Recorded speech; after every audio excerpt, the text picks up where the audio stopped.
آج ہم بات کریں گے پاکستان کی جو کرنٹ پولیٹیکل سچویشن ہے اس پر اور رول آف لا کے حوالے سے. ہم نے یہ دیکھا ہے کہ جتنے بھی سیاسی یا نامی گرامی جرنلسٹ یا جو ان کو لوگ زیادہ جانتے ہیں وہ جب آتے ہیں تو وہ کسی نہ کسی پارٹی کا ساتھ دیتے ہیں یا وہ ان کی پسند ناپسند کی بات بنا پر وہ بات کرتے ہیں. تو ہمارے جو دیکھنے سننے والے ہیں وہ اس چیز کو پسند نہیں کرتے. تو ہم نے زیادہ تر خیال رکھا ہے اپنے دیکھنے سننے والوں کو اور ایسے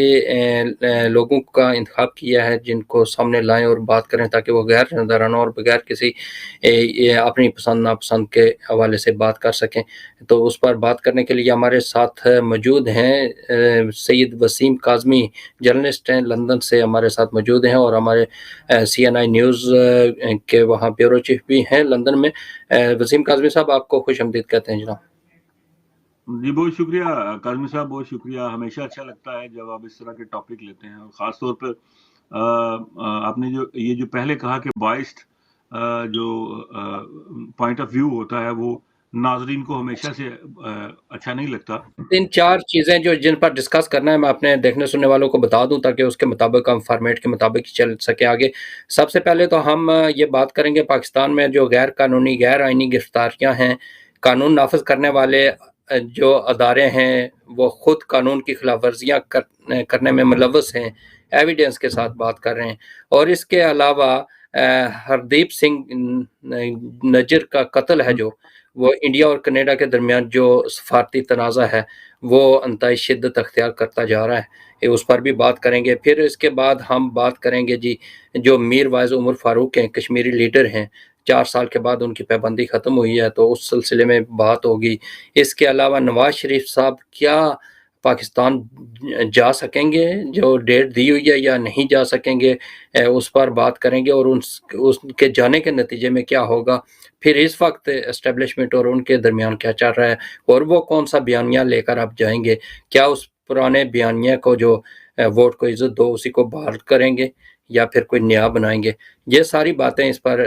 بات چیت ہم کریں گے. اور کیونکہ ہمارے جو لائیو دیکھنے سننے والے ہیں وہ بھی ہمارے ساتھ ہوں گے، وہ جو کوسچن کریں گے اس پر بھی بات ہوگی.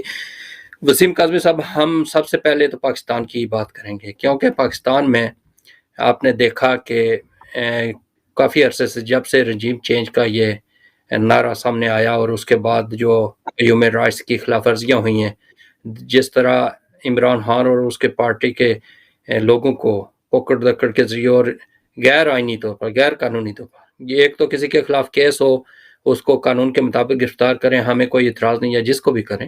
لیکن ہم اس چیز پر بات کرتے ہیں پبلک رائٹس میں جو غیر قانونی اور غیر آئینی ہوتا ہے، اور چاہے اس میں کوئی پارٹی کا ہو یا کوئی عام آدمی ہو. جس طرح ہمارے جرنلسٹ کو گھروں میں داخل ہو کر اٹھا لیا گیا، کافی مسنگ پرسن میں آ رہے ہیں. مسنگ پرسن دراصل وہ ہوتے ہیں جن کا کوئی کیس کہیں درج نہ ہو، ان کی گرفتاری نہ ڈالی جائے، ان کو مسنگ کر دیا جاتا ہے. جس طرح شیخ رشید آج کافی دنوں سے مسنگ میں آ رہے ہیں، وہ عمران ریاض مسنگ میں ہیں، اس کے علاوہ اور بے شمار ہیں. خواتین ہیں کچھ جو گرفتار ہوئی تھی، ابھی ان کا پتہ نہیں ہے. عمران خان کی خود جو سچویشن ہے اس کے حوالے سے دیکھیں اللیگلی انہوں نے رکھا ہوا ہے، حالانکہ وہ ہر چیز کورٹ میں جو گئی ہے وہ ثابت نہیں ہو سکی کوئی چیز، اور اسی طرح گرفتار کر کے رکھا ہوا. یہ ساری چیزیں عالمی سطح پر جب دیکھتے ہیں باقی لوگ، یہاں کے جو انگلش چینل ہیں ان میں بھی ہم نے ڈسکس کرتے ہوئے سنا حماد فاروق کا بیٹا ہے، جس طرح وہ تڑپ تڑپ کر اس دنیا سے چلا گیا، اور اس کے بعد جو سچویشن پھر اس کے گھر والوں کے ساتھ کیا سلوک ہے، پھر اس کو جیل سے لایا گیا جنازے پر، اس کی شلوار سے کیسے انہوں نے پکڑ کر رکھا، اور یہ ساری چیزیں جو دنیا دیکھتی ہے، سوشل میڈیا ہے، ہر چیز سامنے آتی ہے. یہاں بیٹھے ہوئے ہیں تو یہاں لوگ مختلف ملتے ہیں ہمیں ممالک کے، پھر جرنلسٹ بھی ملتے ہیں، وہ اس ٹاپک پر بات کرتے ہیں اور ہمیں کہتے ہیں ایسا ملک ہے آپ کا اور اس کی بات کر رہے ہیں. تو یہ جب بات سنتے ہیں ہم یہاں ترجمان ہیں ایز اے جرنلسٹ اپنے لوگوں کے، تو جب کوئی بات ہوتی ہے تو سوال ہم پر آتا ہے، تو ہم یہ چیزیں کیسے چھپا سکیں گے اگر پھر اس پر بات بھی نہیں کریں گے. جیسے پاکستان میں کوئی بات کرتا ہے، ایک اور صحافی جس کو آپ جانتے ہوں گے، اس نے ٹویٹ میں افسوس کا اظہار کیا حماد فاروق کے بیٹے کے ساتھ جو سلوک ہوا، تو اس کے خلاف بھی FIR اور پھر اس کو گرفتار کر لیا گیا، بلکہ مسنگ میں ہے وہ بھی. تو اس طرح کی چیزیں جو ہیں وہ قابل برداشت نہیں ہے، اور پبلک رائٹس میں ہائی لائٹ کرنا یہ ہمارا ایک تو کام بھی ہے، اور ہم سمجھتے بھی ہیں کہ ہم اس چیز کو اگر نہیں لائیں گے تو ہم زیادتی کریں گے اپنے کام کے ساتھ اور اس نام کے ساتھ جو نام ہم نے رکھا ہوا ہے. تو وسیم کاظمی صاحب یہ ساری اتنی لمبی میری بات بھی ہوئی ہے, ساری چیزوں کو میں نے ٹچ کیا ہے, تفصیلاً اگر بات کریں تو کافی لمبی ہو جاتی ہے, لیکن اس پر آپ اپنا بتائیں کہ کیا کچھ چل رہا ہے. جی دیکھیں کاظم صاحب, سب سے پہلے تو یہ انتہائی سنجیدہ معاملات ہیں, اور اگر ریاستی سطح پر اس کی ایکسرسائز ہو رہی ہے تو آپ یہ سمجھ لیں کہ آپ کا جو ریاست کا تشخص ہے وہ کس جگہ پہ موجود ہے, کیونکہ سب سے پہلے یہ بات کرنا بہت ضروری ہے, تمہیدی تھوڑی سی بات کرنی ضروری ہوتی ہے اس حوالے سے, کیونکہ ہیومن رائٹس کے حوالے سے دنیا بھر میں وائلیشنز کے ڈفرینٹ لیولز ہیں, ان کے مختلف درجے ہیں, لیکن ہمارے وطن عزیز میں بدقسمتی سے انسانی حقوق کی جو پامالی ہے, تشخص موجود ہو اور عدلیہ کے ایک ساکھ موجود ہو, جہاں آئین موجود ہو, وہاں تو اس طرح کی چیزیں تو انسانی حقوق کی پامالی ہی لگیں گی اور ہوں گی بھی. جی تو بالکل دنیا بھر میں جگ ایسا ہی ہے. رسائی جو ہے کا سبب ہم بن رہے ہیں, صرف اسی حوالے سے کہ ہمارے ملک میں صرف یہ نہیں ہے. آپ یقین کریں کہ آپ کورٹ کچہری کے معاملات کو آپ نے وہاں دیکھا ہی ہوگا, میں نے بہت ایکسپیرینس کیا وہاں. صبح 8 بجے چلے جائیں 3-4 بجے تک, جتنی عزت نفس ان ہماری کچہریوں میں ایک عام آدمی کی مجروح ہوتی ہے, شاید ہی کہیں آپ دیکھ سکیں. جو معاملہ صبح 8 بجے سے لے کے 3 سے 4 بجے تک وہاں پہ ہوتے ہیں لوگوں کے ساتھ, اور جو کچھ وہاں ہوتا ہے, جو تھانوں میں ہوتا ہے, یعنی ہر لحاظ سے. اور پھر اس پہ آپ جو انتظامی امور چلا رہے ہو, جب آپ ان کو فری ہینڈ دے دیں, جب آپ ان قاضی کو صاحب کہہ دیں یہاں کہ ایک آپ کریں. میں ایک بات شیئر کرنا چاہ رہا ہوں, جس طرح ایک میں نے انٹرو میں بھی بتایا کہ میر وائز عمر فاروق, جن کی 4 سال نظر بندی رہی ہے گھر میں, کشمیری لیڈر ہیں, اور 2019 میں ان کی نظر بندی یہ ہوئی تھی جب یہ انڈیا نے ایک قانون پاس کیا تھا, ابھی بھی عدالت میں ہے, لیکن ابھی نظر بندی انہوں نے ختم کی ہے. ہم تو یہ سوچ رہے تھے جس طرح پاکستان میں ہو رہا ہے کہ یہاں اگر کسی لیڈر کو نظر بند کرتے ہیں تو عزت و احترام کے ساتھ اس کو رکھیں گے, اس کے گھر والوں کے پر اس طرح ایف آئی آرز اور اس کو تنگ نہیں کریں گے. ہم نے وہ عملی طور پر دیکھا ہے. دیکھیں انڈیا کی ہمیشہ ہم نے مخالفت بھی کیا ہے, سب کچھ کیا ہے, اس کو ہر چیز سامنے اس کی آئی ہے, باقی بھی بات ہم کریں گے, لیکن ایک چیز پر ہم اس کو اپریشیٹ اس وجہ سے کر رہے ہیں کہ انہوں نے 4 سال نظر بند رکھا, ان کے گھر والوں کو تنگ نہیں کیا, ان کے بچوں کو تنگ نہیں کیا, اس کو گھر میں ٹھیک ہے پابندی جو لگائی اس پر وہ عمل درآمد انہوں نے سختی سے کروایا. اب جب کہ وہ باہر آئے ہیں تو اس وقت ان کے جو خیالات ہیں وہ بھی ہم بات کریں گے, لیکن یہ تھوڑا موازنہ کرنا چاہ رہا تھا کہ ان کی نظر بندی اور ہمارے جو سیاسی لیڈر ہیں پاکستان میں جن کی نظر بند تو کسی کو نہیں کیا, سیدھا دیواریں توڑ کر دروازے توڑ کر اٹھا کر لے جیلوں میں گئے, ڈال دیجیے. اور بعد میں پتہ چلا ان کا کیس کیا ہے اور کس طرح کیا ہے, اور اس طرح کی بے حرمتیاں پھر بچوں کو کے سامنے ان کے ماں باپ کو اٹھانا, ان کو ذہنی ٹارچر کرنا, پھر اس طرح کی دھمکیاں دینا, پھر مار کٹائی کرنا, پھر بعد میں پتہ چلتا ہے کہ کیا کیس ہے. اور یہ چیزیں دیکھ کر تو پھر کیا محسوس ہوتا ہے, کیا ہم کریں, ان لوگوں کی مذمت کریں یا ان کی کریں جو غیر قانونی کام کرتے ہیں. اس پر بات کریں, پھر میں میر وائز عمر فاروق صاحب نے جو تقریر میں کہا اس پر بات کرتا ہوں. جی دیکھیں کاظمی صاحب, دو بڑی مختلف چیزیں ہیں دونوں ہندوستان اور پاکستان کی انتظامی جو ایکسرسائزز ہیں اس میں. دیکھیں ڈیموکریسی کا ایک مسلسل تسلسل ہے اس ملک میں. دیکھیں آپ جتنا مرضی چاہے اختلاف کریں, جتنا مرضی چاہے آپ کرٹیسائز کریں, ان کو تنقید کریں, مودی کی گورنمنٹ کی پالیسیز کو آپ تنقید کا نشانہ بنا سکتے ہیں, بہت سارے فلاح ہیں, بہت ساری چیزیں ایسی ہیں جس پہ آپ بڑی سیرہ سے بحث کر سکتے ہیں. لیکن ایک چیز جو بڑی خوبصورت ہے وہ یہ ہے کہ ایک تسلسل ہے ڈیموکریسی کا, ایک انتظامی امور, ایک انتظامی معاملات جو ہیں ان کا ایک تسلسل ہے. یعنی آپ کہہ لیں کہ اشروں سے وہ جمہوریت اور جمہوری اقدار کی تربیت گاہ میں ہے. یعنی ان کے ایک عام ملازم جو ہے اس کو بھی معلوم ہے کہ جو ہے میری پکڑ ہو سکتی ہے, کیونکہ ایک سسٹم کے تحت ہم لوگ یہاں پہ چل رہے ہیں. تو میر وائز عمر فاروق صاحب جو ہیں, اللہ ان کی زندگی دراز کرے,